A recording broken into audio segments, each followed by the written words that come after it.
ఏరా బాప్తీసమా? ఊరి ఊరి ఊరి ఊరి పెద్దోళ్ళు సిగ్గు తెచ్చుకోవాలండి నేను చూసి, పెద్దోళ్ళు సిగ్గు తెచ్చుకోవాలండి నేను చూసి. ఎందుకు తీసుకోవాలనుకుంటున్నా?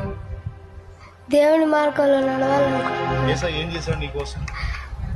ప్రాణం పెట్టి చనిపోయిన తర్వాత మళ్ళీ లేచారు. రక్షణ పొందకపోతే ఎక్కడికి పోతావు? నరకానికి, పరలోకానికి. దేవుని పరలోకంలో ఉండాలి.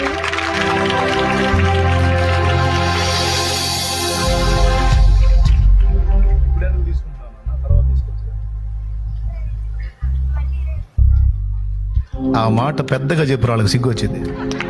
నేను అడుగుతున్నాను, ఇప్పుడే ఎందుకు తీసుకుంటున్నావురా అని అడుగుతున్నాను నేను. వాడు చెప్తాడు, రేపు నాదో కాదో తెలియదు.